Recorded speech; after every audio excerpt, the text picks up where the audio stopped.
हाँ बेटा, good morning students. तो बेटा क्लास 12th के अंदर हम कर रहे थे चैप्टर कौन सा, इवोल्यूशन। इवोल्यूशन के अंदर आपका नेक्स्ट टॉपिक है बेटा हार्डी-वेनबर्ग प्रिंसिपल। अभी हार्डी-वेनबर्ग प्रिंसिपल करवाएंगे, उसके बाद आपका चैप्टर ज्यादा नहीं रहेगा, ओवरव्यू ऑफ इवोल्यूशन और आपका evolution in humans, evolution in man करवाना है। तो नेक्स्ट लेक्चर में आपका ये चैप्टर कंप्लीट करवा देंगे, आप साथ साथ कंटिन्यू रहें। तो आज के लेक्चर का आपका टॉपिक क्या है बेटा, हार्डी-वेनबर्ग प्रिंसिपल। इसके ऊपर बोर्ड्स के अंदर बेटा बहुत बार या फिर मान लो लगभग हर बार क्वेश्चन आया है। तो इस टॉपिक को ध्यान से समझेंगे और कहीं भी डाउट आए तो आप बता देना, कमेंट सेक्शन में बता देना कोई डाउट हो या फिर कोई टॉपिक समझ में ना आए आपको इस पूरे चैप्टर से रिलेटेड, तो उस टॉपिक की वीडियो दोबारा से भी डाल देंगे अगर कोई डाउट रहता है तो। ठीक है जी, अब करते हैं आज का टॉपिक हम स्टार्ट। कौन सा, हार्डी-वेनबर्ग प्रिंसिपल। ये क्या कहता है बेटा ये topic, in a large randomly mating population. इसका मतलब क्या है बेटा कि पॉपुलेशन छोटी की बात नहीं की गई है, स्मॉल पॉपुलेशन की बात नहीं की गई है। हार्डी-वेनबर्ग प्रिंसिपल किस पॉपुलेशन की बात करता है, लार्ज पॉपुलेशन की बात करता है जिसमें रैंडमली मेटिंग होती है। The allelic frequency remain constant from generation to generation in absence of disturbing factor. देखो, अगर सिर्फ हार्डी-वेनबर्ग प्रिंसिपल की डेफिनेशन की बात की जाए तो सिर्फ इसका मतलब क्या है कि लार्ज रैंडमली मेटिंग पॉपुलेशन के अंदर जो आपकी एलिलिक फ्रीक्वेंसी है बेटा वो क्या रहती है, आपकी कांस्टेंट रहती है जनरेशन टू जनरेशन। मतलब एक जनरेशन आई, उसके बाद दूसरी जनरेशन आई, तीसरी जनरेशन आई, वो तो आपको पता है। अब उसके अंदर क्या है कि लार्ज रैंडमली मेटिंग पॉपुलेशन के अंदर एलिलिक फ्रीक्वेंसी क्या रहेगी, कांस्टेंट रहेगी। किसकी एब्सेंस में, इस बात को अच्छे से नोट कर ले। अगर सिर्फ आपने ये नहीं लिखा in absence of disturbing factor तो आपका पूरा हार्डी-वेनबर्ग प्रिंसिपल क्या हो जाएगा, गलत हो जाएगा। तो मतलब क्या कहता है हार्डी-वेनबर्ग प्रिंसिपल कि एक बड़ी पॉपुलेशन के अंदर जिसके अंदर रैंडमली मेटिंग है उसके अंदर जो एलिलिक फ्रीक्वेंसी है वो क्या रहेगी, कांस्टेंट रहेगी जनरेशन टू जनरेशन, जब वहां पे डिस्टर्बिंग फैक्टर नहीं होंगे, जब वहां पे डिस्टर्बिंग फैक्टर नहीं होंगे। ठीक है जी, फिर उसके बाद आप सोचोगे कि ये एलिलिक फ्रीक्वेंसी क्या है। इसको बिल्कुल जीरो से स्टडी करेंगे बेटा। क्या होता है देखो, जब हम जेनेटिक्स की स्टडी करते हैं तो आपको पता है हमारे कैरेक्टर्स को कौन कंट्रोल करता है, जीन। कौन कंट्रोल करता है, जीन। ठीक है जी, अब मान के चलो एक कैरेक्टर समझाने के लिए बता रहा हूं बेटा, अच्छे से समझेंगे। जैसे ह्यूमंस के अंदर एक कैरेक्टर होता है बेटा हाइट। क्या होता है ये कैरेक्टर, हाइट। हाइट कैरेक्टर है बेटा। उसके बाद उसके दो ट्रेट आ जाते हैं, उसके दो ट्रेट आ जाते हैं। मतलब कैरेक्टर कितने टाइप का है उसी को ही हम क्या बोलते हैं, ट्रेट। जैसे आप मान के चलो बेटा यहाँ पे हाइट दो टाइप की है, एक तो आपकी है टोल और एक है आपकी बेटा ड्वार्फ। ठीक है जी, एक क्या है टोल और एक क्या है बेटा ड्वार्फ। तो ये जो आपका टोल वाला हो गया बेटा, ये क्या हो गया, इसका डोमिनेंट ट्रेट हो गया। क्या हो गया, डोमिनेंट ट्रेट हो गया। और जो आपका ड्वार्फ वाला है बेटा वो क्या हो गया, आपका रिसेसिव ट्रेट हो गया। अभी हम समझ रहे हैं कि एलील क्या होता है, वो चीज बताता हूं आपको। ठीक है जी, तो कैरेक्टर्स को कौन कंट्रोल करता है, जीन्स। ठीक है जी, जीन को अल्फाबेट से डिनोट करते हैं। किस अल्फाबेट से डिनोट करते हैं वो कैसे पता चलेगा, ध्यान से सुनेंगे बेटा। किसी भी कैरेक्टर के अगर उस अल्फाबेट को जानना है कि उसको किस अल्फाबेट से उसके जीन को डिनोट करेंगे तो उसके डोमिनेंट ट्रेट का पहला लेटर ले लो। अब जैसे हाइट कैरेक्टर है तो उसके डोमिनेंट ट्रेट का पहला लेटर क्या है बेटा, टी। क्या है, टी। तो मतलब हाइट को हम किससे शो करेंगे बेटा, टी से। किससे शो करेंगे, टी से। बोला सर अब डोमिनेंट ट्रेट को तो टी से शो कर दिया, तो हम ड्वार्फ ट्रेट को किससे शो करेंगे, तो उसको शो किया जाता है बेटा किससे, स्मॉल टी से। किससे, स्मॉल टी से। ठीक है जी, अब जो ये टी है, कैपिटल टी है और स्मॉल टी है, ये दोनों ही क्या है बेटा, एलील है। क्या है, एलील है। मतलब जब किसी कैरेक्टर के ट्रेट को या किसी कैरेक्टर के जीन्स को शो किया जाता है तो वहां पे दो अल्फाबेट बनते हैं। एक तो आपका बनता है डोमिनेंट ट्रेट के लिए, क्यों, क्योंकि हाइट दो टाइप की है। ठीक है जी, तो एक बनता है कैपिटल टी और एक बनता है स्मॉल टी।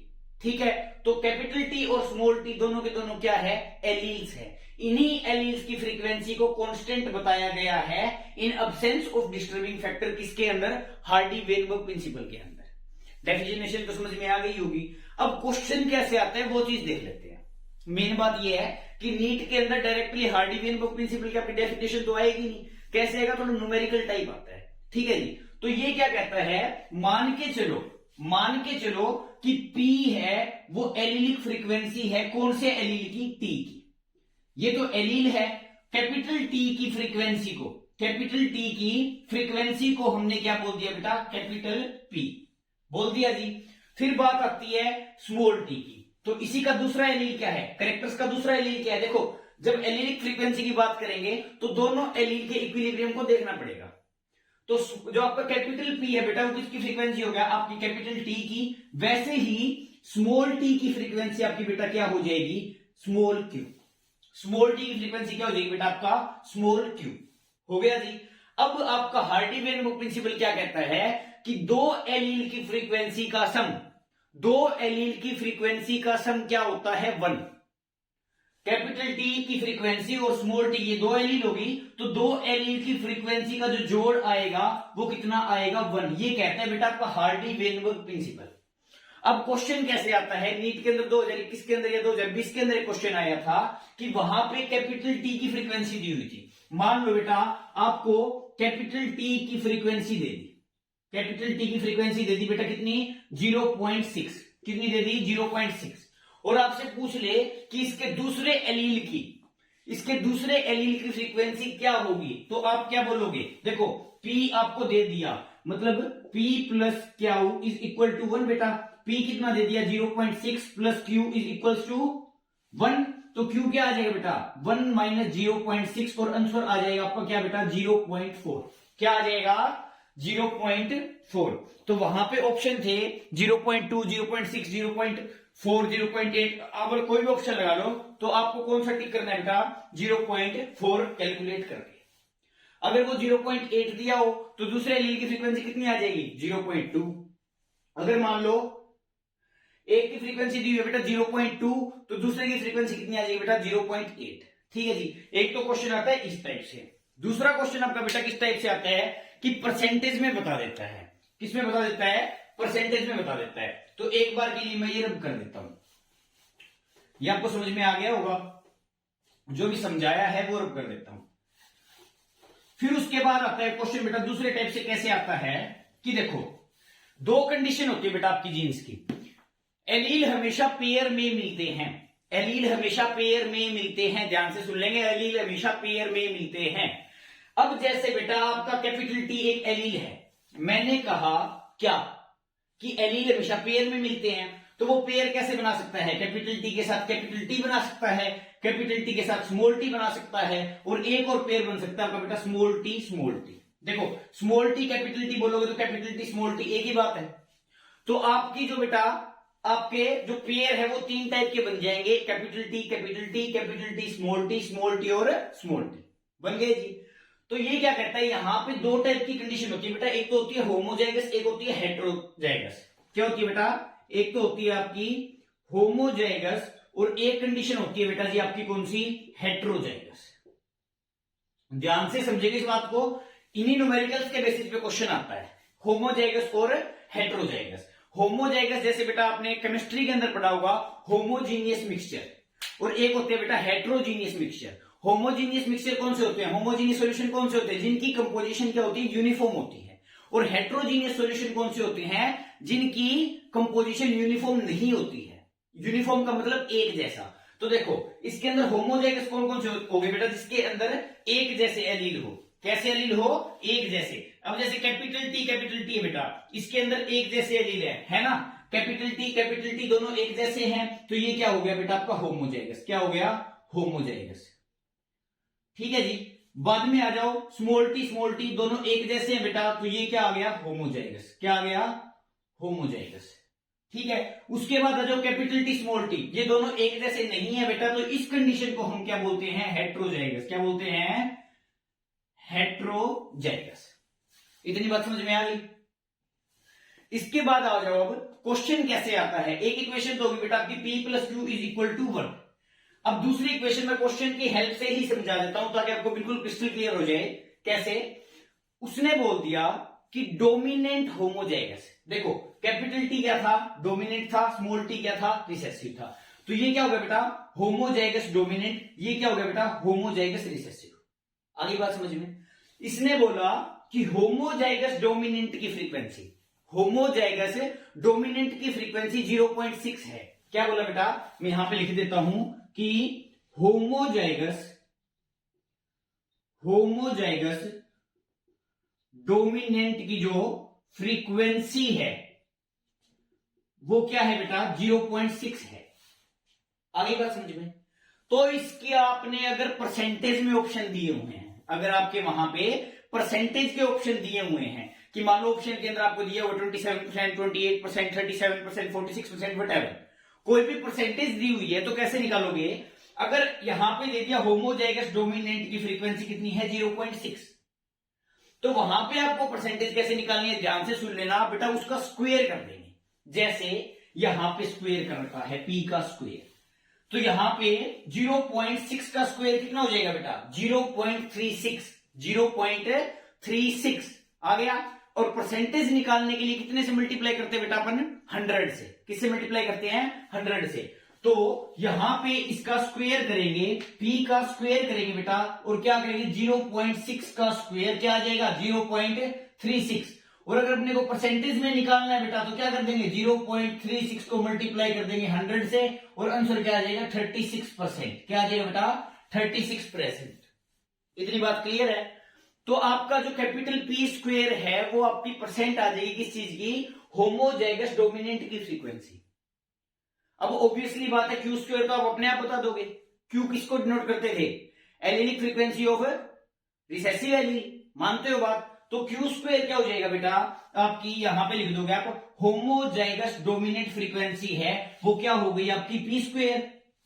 वैसे ही बेटा अगर बात की जाए इसकी जगह, अगर हम होमोजाइगस रिसेसिव की फ्रीक्वेंसी निकालेंगे तो क्या आ जाएगी बेटा, Q स्क्वायर। क्या आ जाएगी, Q स्क्वायर। मैं लिख देता हूं यहां पे, आप नोट कर लेना साथ के साथ। इसको मैं यहां पे रब कर देता हूं क्योंकि मेरे को तीसरी कंडीशन में भी पढ़ानी है कि किस तरीके से क्वेश्चन आ सकता है। क्लियर है बात भाई। उसके बाद आ जाओ बेटा, दूसरी कंडीशन आपकी क्या आ गई, यहां पे लिख दो आप, होमोजाइगस क्या, रिसेसिव, होमोजाइगस रिसेसिव मतलब स्मॉल टी। अगर इसकी फ्रीक्वेंसी की बात की जाए तो किससे डिनोट करेंगे बेटा, हम Q स्क्वायर से। किससे डिनोट करेंगे, Q स्क्वायर से। एक बार तो क्वेश्चन ऐसे ही आ गया था कि होमोजाइगस रिसेसिव की फ्रीक्वेंसी को हम कैसे डिनोट करेंगे, P square Q square 2PQ। तो वहां पे क्या ऑप्शन टिक करना था, Q स्क्वायर। आ गई बात समझ में। अब आ जाओ बेटा, आपका तीसरा क्या बच गया, 2PQ। 2PQ का मतलब क्या है बेटा, हेट्रोजाइगस कंडीशन। वहां पे डोमिनेंट रिसेसिव तो बता नहीं सकते, क्यों, क्योंकि वहां पे एक कैपिटल है और एक स्मॉल है, कैपिटल T स्मॉल t। और कोई कैरेक्टर ले लो आप, जैसे सीड कलर लोगे येलो ग्रीन, तो वहां पे क्या आएगी heterozygous condition, capital Y small y, क्यों, इसका डोमिनेंट ट्रेट क्या है, येलो है।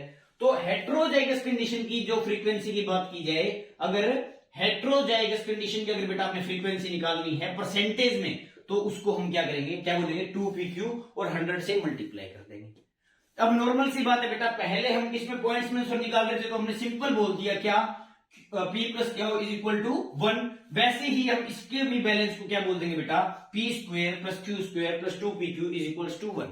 इस तरीके से क्वेश्चन आता है, या तो डायरेक्टली आपसे सिंपल पूछ लेगा कि 1 में से माइनस कर दोगे आपका आंसर आ जाएगा। लेकिन अगर परसेंटेज के अंदर ऑप्शन हो तो आपको कंफ्यूज नहीं होना, वहां पे आपको इस इक्वेशन को ध्यान में रखना है कि अगर होमोजाइगस डोमिनेंट की फ्रीक्वेंसी निकालनी है तो हम क्या बोलेंगे बेटा, P स्क्वायर। होमोजाइगस रिसेसिव की अगर फ्रीक्वेंसी निकालनी है तो क्या बोलेंगे, Q स्क्वायर। और अगर हेट्रोजाइगस की फ्रीक्वेंसी निकालनी है बेटा तो उसको हम क्या बोलेंगे, 2PQ। क्या बोलेंगे, 2PQ। ये हो गया बेटा आपका हार्डी वेनबर्ग इक्विलिब्रियम, ये हो गया आपके इक्विलिब्रियम। आगे बात समझ में। फिर उसके बाद आता है बेटा टॉपिक सिर्फ कि ऐसे कौन कौन से फैक्टर्स हैं जो अपने हार्डी वेनबर्ग प्रिंसिपल को अफेक्ट कर सकते हैं। ठीक है जी, तो इसको कंटिन्यू करते हैं आगे। इससे अगर कर दूं, ये आपको समझ में आ गया होगा। इसके बाद करते हैं बेटा हम factors affecting Hardy Weinberg equilibrium की कौन कौन से फैक्टर किस तरीके से अपने हार्डी वेनबर्ग प्रिंसिपल को अफेक्ट कर सकते हैं। अगर आपके बोर्ड के अंदर बेटा 4, 5, 6 नंबर का क्वेश्चन आता है तो वहां पे सिर्फ आप हार्डी वेनबर्ग प्रिंसिपल मत लिखाना, क्यों, क्योंकि उसकी लेंथ कम हो जाएगी, नंबर पूरे नहीं मिलेंगे। वहां पे आपको साथ में factors affecting Hardy Weinberg equilibrium लिखना पड़ेगा। क्लियर है बात? अब बेटा जी हम देखते हैं एक एक करके किसको, हार्डी-वेनबर्ग इक्विलिब्रियम के अपने फैक्टर्स को जो उसको अफेक्ट कर सकते हैं। तो पहला है आपका बेटा, एक एक करके आपका यहां पे डिस्कस कर लेते हैं। पहला फैक्टर क्या है बेटा आपका, जीन माइग्रेशन। क्या है? Gene migration. सीधा नाम से पता चल रहा है जीन माइग्रेट हुए, जीन एक जगह से दूसरी जगह पे गए हैं। अब देखो, मैं यहां से दिल्ली जाऊंगा, जब भी तो मेरे जीन यहां से दिल्ली जाएंगे। ऐसा तो है नहीं कि मेरे जीन्स को मैं ट्रेन में टिकट कटवा के और अपना भेज दूंगा, ऐसा नहीं हो सकता। जीन मेरे साथ ही तो जाएंगे, अलग से नहीं जा सकते ना। तो इसका मतलब क्या है, जीन का माइग्रेशन का मतलब क्या है, पॉपुलेशन का माइग्रेशन। मान लो ये कोई पॉपुलेशन है बेटा, ये रोहतक में है। कहां पे है? रोहतक में है। इसको कहां जाना है बेटा? बेंगलोर जाना। ये पॉपुलेशन कहां पे चली गई बेटा? बेंगलोर में चली गई। कहां पे चली गई? बेंगलोर में। ये पॉपुलेशन बेंगलोर में चली गई तो एक तरीके से बेटा इसके जो मान लो पॉपुलेशन गई तो वहां से क्या होगा बेटा, जीन भी उस लोकेशन पे चले जाएंगे। तो इसी को हम क्या बोलते हैं, जीन माइग्रेशन। मतलब लोकेशन चेंज होने की वजह से जो जीन माइग्रेट करते हैं, उनकी वजह से जो चेंजेस आते हैं, उनकी वजह से जो हार्डी-वेनबर्ग प्रिंसिपल के ऊपर इफेक्ट पड़ता है। इसीलिए हम जीन माइग्रेशन को पढ़ते हैं फैक्टर्स अफेक्टिंग हार्डी-वेनबर्ग इक्विलिब्रियम के अंदर। जीन माइग्रेशन कुछ नहीं है, सिंपल से जीन का एक जगह से दूसरी जगह पे माइग्रेट करना, दैट्स इट। इसके अलावा कुछ नहीं। ठीक है जी। उसके बाद दूसरा है बेटा आपका जेनेटिक ड्रिफ्ट। क्या है? Genetic drift. जेनेटिक ड्रिफ्ट क्या चीज है भाई? देखो, जेनेटिक ड्रिफ्ट का मतलब है बेटा बाय चांस और random changes in allylic frequency. लिख भी रखा है क्या? बाय चांस और रैंडम चेंजेस, मतलब एकदम से चेंज आ जाए। रैंडम का मतलब क्या होता है? एकदम से। हम बोलते नहीं है, कई बार फोटो पोस्ट करते थे रैंडम क्लिक। रैंडम क्लिक का मतलब क्या होता है? एक तो होता है कि आप पहले पोज बनाओ, आपने ऐसे पोज बनाया फिर फोटो खिंचवाई। एक क्या होता है, आप अपनी नॉर्मल एक्टिविटी कर रहे हो और किसी ने पिक ले ली, तो उसको हम क्या बोलते हैं? रैंडम, बाय चांस, कि एकदम से हो गया। बाय चांस और random changes in allylic frequency operates in smaller population. अब जेनेटिक ड्रिफ्ट के अंदर भाई पहले ही बता दिया गया है स्मॉलर पॉपुलेशन। स्मॉलर पॉपुलेशन मतलब जेनेटिक ड्रिफ्ट कहां पे होगा बेटा? स्मॉलर पॉपुलेशन में होगा, लार्जर पॉपुलेशन में नहीं होगा। अब कैसे, वो चीज अभी आपको डिटेल में समझा देंगे, लेकिन ये डेफिनेशन के लिए मैं अलग से पॉइंट आउट कर रहा हूं। स्मॉलर पॉपुलेशन स्टार मार्क कर लो, आपको अच्छे से ध्यान रखनी है। क्या पता डेफिनेशन में आपको ज्यादा smaller population, larger population, moderate population कुछ भी करके। ठीक है, तो उस चीज के अंदर आपको क्या ध्यान रखना है कि जेनेटिक ड्रिफ्ट आपकी सिर्फ किसके अंदर होती है? स्मॉलर पॉपुलेशन के अंदर होती है। अब जेनेटिक ड्रिफ्ट की डेफिनेशन तो आपको समझ में आ गई होगी कि एलिलिक फ्रीक्वेंसी के अंदर एकदम से चेंज आना, एलिलिक फ्रीक्वेंसी के अंदर से एकदम रैंडम चेंज आना, एकदम बाय चांस चेंजेस आना, किसके अंदर? स्मॉलर पॉपुलेशन के अंदर। वही क्या है? Genetic drift. इसको हम दो तरीकों से समझ सकते हैं बेटा, एक होता है फाउंडर इफेक्ट, एक होता है बोटलनेक इफेक्ट। एक क्या होता है? फाउंडर इफेक्ट, एक क्या होता है? Bottleneck effect. ठीक है, तो जेनेटिक ड्रिफ्ट की बात को समझते हैं हम पहले फाउंडर इफेक्ट से। ठीक है, मान के चलो बेटा यहां पे कोई पॉपुलेशन है, उसमें ए एलील ज्यादा है। मान लो ए नाम का जीन लगा लो, पॉपुलेशन लगा लो, कुछ भी लगा लो, ए नाम की एंटिटी क्या है बेटा? ज्यादा है। समझाने के लिए बता रहा हूं। ठीक है, फिर उसके अंदर जो बी नाम के हैं वो क्या है बेटा? कम है। बी नाम की क्या है? कम है। मान गए बात? ये पॉपुलेशन कहीं से कहीं पे जा रही है। ये पॉपुलेशन है कहीं से कहीं पे जा रही है। मान लो रोहतक से लेके दिल्ली जा रही है। अब ये पूरी की पूरी पॉपुलेशन बेटा रोहतक से, ये पूरी की पूरी पॉपुलेशन रोहतक से दिल्ली तो पहुंच गई, लेकिन वहां पे ए पहुंचे, वहां पे ए पहुंचे, लेकिन बी बीच में कहीं पीछे छूट गई। बी बीच में कहीं पीछे छूट गए। एक पॉपुलेशन थी जिसके अंदर पहले ए और बी था, वो रोहतक से दिल्ली जा रहे थे। ए तो सारे दिल्ली पहुंच गए, लेकिन बाय चांस, मैंने बोला ना by chance, randomly by chance जो बी है वो क्या हो गए? पीछे रह गए। ऐसे जीन्स पीछे रहते नहीं है, समझाने के लिए बता रहा हूं। ठीक है, बी रह गए पीछे। अब बी क्या करेंगे? बी क्या मर जाएंगे? ए के ऊपर डिपेंडेंट तो नहीं देखिए, जब ए जिएंगे तो हम जिएंगे, वरना हम मर जाएंगे, ऐसा तो कुछ नहीं था। ए आगे चले गए, बी पीछे रह गए, तो इस पॉपुलेशन के अंदर सिर्फ क्या रहेगी बेटा? बी। अब स्मॉल पॉपुलेशन की क्या हमेशा स्मॉल ही पॉपुलेशन रहेगी? नहीं, ये पॉपुलेशन भी क्या होगी? कल को आके बड़ी बन जाएगी, कल को आके बड़ी बन जाएगी। यहां पे ये बेटा पॉपुलेशन क्या हो गई? बड़ी बन गई, बन गई जी। अब एक बात बताओ, इस पॉपुलेशन के फाउंडर कौन है? फाउंडर किसको कहते हैं? जो उसको बनाता है। जैसे इस क्लासेस का फाउंडर मैं हूं, ठीक है, वैसे ही इस पॉपुलेशन का फाउंडर कौन है? ये बी तो है, मानते हो बात? मतलब इस बी ने ही तो ये पॉपुलेशन बनाई है। तो जेनेटिक ड्रिफ्ट में हम क्या स्टडी कर सकते हैं फाउंडर इफेक्ट में, कि जो पॉपुलेशन का फाउंडर होता है, जो पॉपुलेशन का फाउंडर होता है वो एलिलिक फ्रीक्वेंसीज के अंदर चेंज ला सकता है। यहां पे चेंज नहीं आया। जिसकी बी की एलिलिक फ्रीक्वेंसी यहां पे क्या थी? बहुत कम थी, लेकिन इसने जब अपनी नई पॉपुलेशन बनी इसकी, तो वहां पे फाउंडर ही कौन था? बी था। रैंडमली क्या हुआ? चेंज आ गया। रैंडम चेंज आने की वजह से यहां पे पीछे छूट गया। क्यों बताया बेटा मैंने? ताकि रैंडम चेंजेस बताना था। यहां पे रैंडम चेंज एकदम से आया, जिसकी वजह से क्या हुआ? बी की पॉपुलेशन बढ़ गई। बी की पॉपुलेशन में फाउंडर कौन है? बी। उसी को हम क्या बोलते हैं? Founder effect. इसीलिए हम इसको किसमें पढ़ते हैं? जेनेटिक ड्रिफ्ट में। क्लियर है बात? अब आ जाओ, दूसरा भी इसके सिमिलर ही है बेटा, ज्यादा डिफरेंस नहीं है, बोटल नेक इफेक्ट। क्या है? बोटल नेक इफेक्ट। वैसे बोटल नेक इस कंसेप्ट के नाम से इतना मिलता नहीं है, फिर भी मैं बोटल नेक के माध्यम से ही, मीडियम से ही आपको समझाने की कोशिश करूंगा। कैसे? देखो, अपने यहां पे हाथी दो टाइप के हैं, या तो है ब्राउन एलिफेंट या फिर है बेटा व्हाइट एलिफेंट। व्हाइट एलिफेंट आपने देखे ही नहीं होंगे, देखे होंगे कभी जू वगैरह में देखे होंगे, बहुत कम देखे होंगे। जितने आपने ब्राउन एलिफेंट्स देखे होंगे उतने तो आपने व्हाइट एलिफेंट्स नहीं देखे होंगे, डैम श्योर है। क्यों? क्योंकि वो है ही नहीं इतने। जो चीज है ही कम तो कम ही देखोगे ना। अब मान के चलो बेटा ये बोतल है, ये बोतल है, ठीक है। बोटल नेक इसका नाम पता नहीं क्यों दिया गया, मेरे को समझ से बाहर है, लेकिन फिर भी आप मानो कि यहां पे दो टाइप के एलिफेंट है बेटा। बी से ब्राउन एलिफेंट है, बी से ब्राउन एलिफेंट है सारे। मैंने बताया कि क्या हुआ वहां पे, आपके जो व्हाइट वाले हैं वो क्या है? बहुत कम है, तो व्हाइट वाले दो ही बना देते हैं और यहां पे सारे बी भर देते हैं। क्यों? क्योंकि ब्राउन एलिफेंट ज्यादा है। यहां पे लिख देते हैं समझाने के लिए आपको ब्राउन एलिफेंट। क्या लिख देते हैं बेटा? Brown elephant. क्लियर है बात? और बेटा डब्ल्यू से मैंने क्या लिख दिया? आपका व्हाइट एलिफेंट।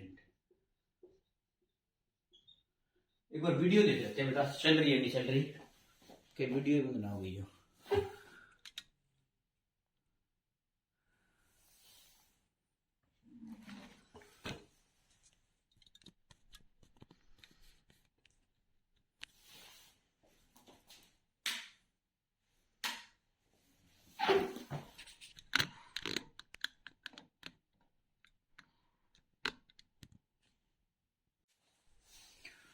हाँ जी बेटा, तो स्टडी कर रहे थे हम क्या? बोटल नेक इफेक्ट। ठीक है, बोटल नेक इफेक्ट में क्या था कि दो एग्जांपल ले लिए, ब्राउन एलिफेंट और व्हाइट एलिफेंट। ब्राउन एलिफेंट क्या है? ज्यादा है, और व्हाइट एलिफेंट क्या है? कम है। ठीक है, इतनी बात हो गई थी। उसके बाद हम क्या कहते हैं कि किसी कारणवश, मैंने बोला ना कारणवश, बाय चांस या रैंडम, बाय चांस किसी भी रीजन की वजह से, मान लो चलो एक शिकारी आया, कोई निठल्ला शिकारी आया, वो कहता है मैं ब्राउन एलिफेंट्स को नहीं छोड़ूंगा। ये सिर्फ समझाने के लिए बता रहा हूं, वैसे तो आप जीव हत्या नहीं कर सकते, समझाने के लिए, आपकी स्टडी को इजी बनाने के लिए सिर्फ बता रहा हूं कि मान लो कोई शिकारी है, वो कहता है मैं ब्राउन एलिफेंट्स को नहीं छोड़ूंगा। बोले भाई व्हाइट एलिफेंट को छोड़ देगा? कहता है हाँ व्हाइट एलिफेंट को छोड़ दूंगा, लेकिन ब्राउन एलिफेंट को नहीं छोड़ूंगा, भूरे वाले हाथी को तो छोड़ूंगा ही नहीं, अपने साथ ले जाऊंगा।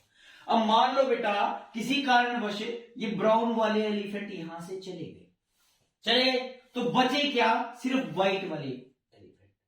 मतलब ये ब्राउन वाले एलिफेंट किसी कारणवश चले गए, तो यहां पे क्या बचे? सिर्फ व्हाइट एलिफेंट। इस स्ट्रक्चर को डिनोट करके इन्होंने क्या बोला? इसको एक नाम दे दिया बोटल नेक इफेक्ट। कि नेक में सिर्फ कौन बचे? White elephant. अब व्हाइट एलिफेंट क्या करेंगे? क्या कर सकते हैं भाई? व्हाइट एलिफेंट जी रहे थे, जिएंगे, कोई मैदान में जंग तो जीतेंगे नहीं, क्या करेंगे? व्हाइट एलिफेंट जिएंगे, जिससे क्या होगा बेटा? व्हाइट एलिफेंट की पॉपुलेशन बन जाएगी, वहां पे W W W W W W हो जाएगा। हो गया। तो इस पॉपुलेशन का फाउंडर कौन है? एक तरीके से व्हाइट एलिफेंट। इस एक्सपेरिमेंट को आपको क्या बोला गया बेटा? आपका जेनेटिक ड्रिफ्ट।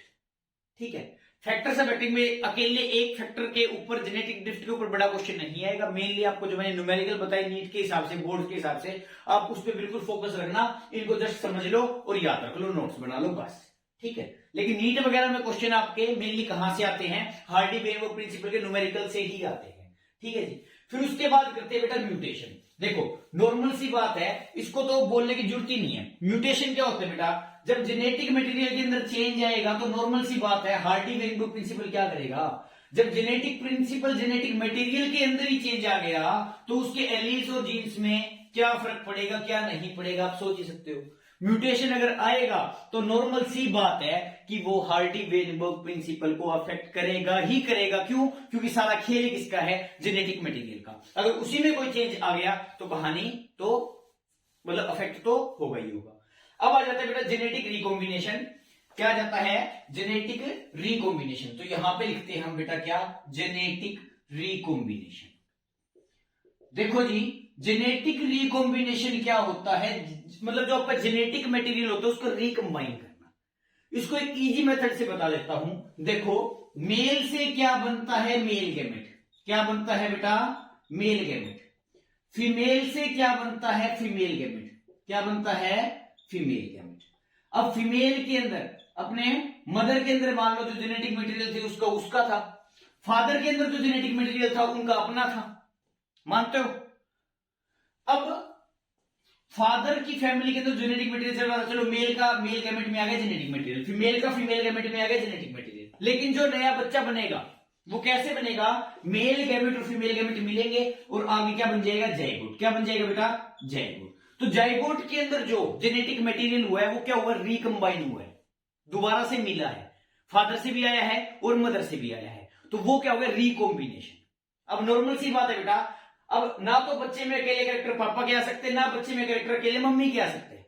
वो कैसे आएंगे, जेनेटिक रिकॉम्बिनेशन से आएगा। जेनेटिक मटेरियल क्या हुए हैं, रिकंबाइन हुए हैं। फिर किसका जेनेटिक मटेरियल बना है, जाइगोट का बना है। तो एक तरीके से जेनेटिक रिकॉम्बिनेशन भी आपका हार्डी-वेनबर्ग प्रिंसिपल को अफेक्ट करता है। क्लियर है ये बात कि मतलब जेनेटिक मटेरियल जब रिकंबाइन कर जाता है, और ये प्रोसेस क्या है, नेचुरल है। काफी बार क्वेश्चन आता है कि ये नेचुरल है या नहीं, या फिर ये कैसी प्रोसेस है, तो आप क्या बोलोगे, नेचुरल। क्लियर बेटा, इतने ही करना था आपको इसके अंदर जेनेटिक रिकॉम्बिनेशन के अंदर। उसके बाद आ जाते हैं बेटा आपका नेचुरल सिलेक्शन। क्या आ जाता है लास्ट आपका, नेचुरल सिलेक्शन। नेचुरल सिलेक्शन वही जो नेचर सिलेक्ट करता है, जो नेचर सिलेक्ट करता है उसी को हम क्या बोलते हैं, नेचुरल सिलेक्शन। ठीक है जी। अब नेचुरल सिलेक्शन है क्या चीज, नेचुरल सिलेक्शन है क्या चीज, वो चीज देखते हैं। कैसे कैसे हार्डी-वेनबर्ग प्रिंसिपल को अफेक्ट करता है, ये बोल दिया हमने बेटा यहां पे क्या, नेचुरल सिलेक्शन बोल दिया जी।